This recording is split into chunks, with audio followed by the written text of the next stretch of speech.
पढ़ाई किताबी ना हो, रचनात्मक हो। श्री कृष्ण अपनी शिक्षा मध्य प्रदेश के उज्जैन में संदीपनी ऋषि के आश्रम में रहकर पूरी की थी। कहा जाता है 64 दिनों में उन्होंने 64 कलाओं का ज्ञान हासिल कर लिया था। वैदिक ज्ञान के अलावा उन्होंने कलाएं सीखी। शिक्षा ऐसी होनी चाहिए जो हमारे व्यक्तित्व का रचनात्मक विकास करे। संगीत, नृत्य, युद्ध सहित 64 कलाओं कृष्ण के व्यक्तित्व का हिस्सा है। बच्चों में कोरा ज्ञान न भरें, उनकी रचनात्मकता को नए आयाम मिले, ऐसी शिक्षा व्यवस्था हो। रिश्तों से ही जीवन है, बिना रिश्तों के कुछ नहीं। कृष्ण ने जीवन भर कभी उन लोगों का साथ नहीं छोड़ा जिनको मन से अपना माना। अर्जुन से वो युवा अवस्था में मिले, ऐसा महाभारत कहती है, लेकिन अर्जुन से उनका रिश्ता हमेशा मन का रहा।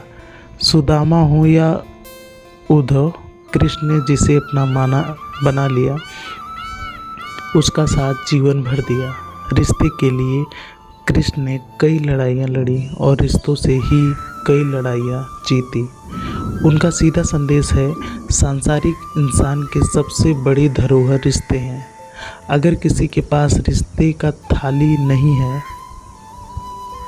तो वो संसार के लिए गैर जरूरी है। इसलिए अपने रिश्तों को दिल से जिए, दिमाग से नहीं। नारी का सम्मान समाज के लिए बहुत ज़रूरी है। राक्षस नरसुर का आतंक था। करीब 16,100 महिलाओं को उसने अपने महल में कैद किया। महिलाओं से बलात्कार से उसे सुख मिलता था।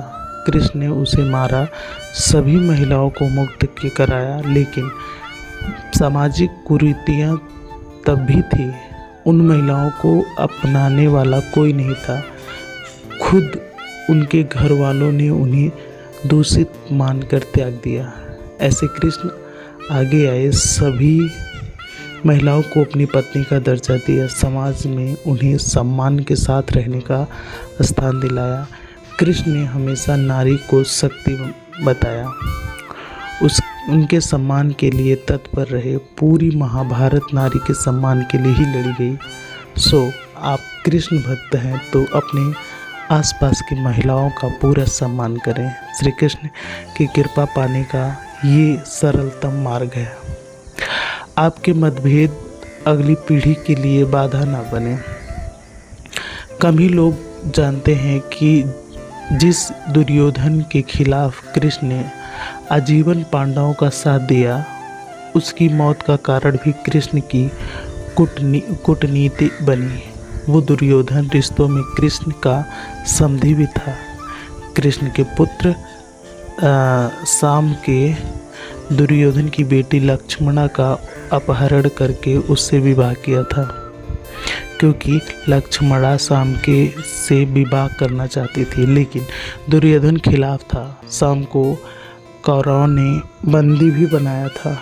तब कृष्ण ने दुर्योधन को समझाया था कि हमारे मतभेद अपनी जगह हैं, लेकिन हमारे विचार हमारे बच्चों के भविष्य में बाधा नहीं बनना चाहिए। दो परिवारों के आपसी झगड़े वे बच्चों के प्रेम की बलि नहीं चढ़ा सकते। कृष्ण ने लक्ष्मणा को पूरा सम्मान के साथ अपने यहाँ रखा। दुर्योधन से उनका मतभेद हमेशा रहा, लेकिन उन्होंने उसका प्रभाव कभी लक्ष्मणा और साम के गृहस्थ पर नहीं पड़ने दिया।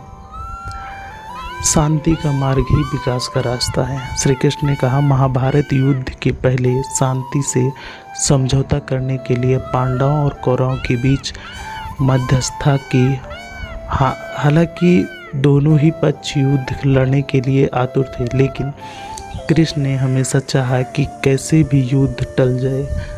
झगड़ों के साथ कभी समस्याओं का समाधान नहीं होता। शांति के मार्ग पर चलकर ही हम समाज का रचनात्मक विकास कर सकते हैं। कृष्ण ने समाज की शांति से मन की शांति तक दुनिया को ये समझाया कि कोई भी परेशानी तब तक मिट नहीं सकती जब तक कि वह शांति ना हो। फिर चाहे वो समाज हो या हमारा खुद का मन, शांति से ही सुख मिल सकता है, समाधान हो सकता है। हमेशा दूरगामी परिणाम सोचें। महाभारत में जुए की घटना के बाद पांडवों को वनवास हो गया। श्री कृष्ण ने अर्जुन को समझाया कि ये समय भविष्य के लिए तैयारी करने का है। महादेव शिव, देवराज इंद्र और दुर्गा की तपस्या करने को कहा। कृष्ण जानते थे कि दुर्योधन को कितना भी समस्या हो जाए, वो पांडवों को कभी उनका राज्य नहीं लौटाएगा। तब शक्ति और सामर्थ्य की जरूरत होगी। कर्ण के कुंडल कवच पांडवों की जीत में आड़े आएंगे, वो भी जानते थे। उन्होंने हर चीज़ पर बहुत दूरगामी सोच रखी थी। कोई भी फैसला तत्कालिक आवेश में नहीं लिया। हर चीज़ पर बहुत दूरगामी सोच थी उनकी। हर चीज़ के लिए आने वाली पीढ़ियों तक का सोचा। यही सोच समाज का निर्माण करती है। हर परिस्थिति में मन को शांत और दिमाग को स्थिर रखें। श्री कृष्ण कहते हैं, पांडवों के राज्य सूर्य यश में शिशुपाल कृष्ण को अपशब्द कहता रहा। छोटा भाई था लेकिन मर्यादाएं तोड़ दी। पूरी सभी चकित थी, कुछ क्रोधित भी थे, लेकिन कृष्ण शांत थे, मुस्कुराते रहे थे। शांति दूत बनकर गए। दुर्योधन ने अपमान किया, कृष्ण शांत रहे। अगर हमारा दिमाग स्थिर, मन शांत है, तब हम कोई सही निर्णय ले पाएंगे। आवेश में हमेशा हादसे होते हैं। श्री कृष्ण सिखाते हैं कि विपरीत परिस्थितियों में भी कभी विचलित होने का गुण बेहतर कोई नहीं जान सकता कृष्ण से। तो दोस्त, कृष्ण के जीवन की ये बहुत सारी ऐसी चीज़ें हैं जो हमें जीवन जीने की कला सिखाती हैं। तो आज के लिए इतना ही। मिलते हैं नई वीडियो में नए संदेश के साथ। तब तक के लिए राधे राधे साथियों। अगर वीडियो अच्छी लगी तो लाइक, शेयर एंड कमेंट करना ना भूलें। ऐसी और वीडियो देखने के लिए हमारे चैनल को सब्सक्राइब करें। Thank you for watching this video. Radhe Radhe साथियों।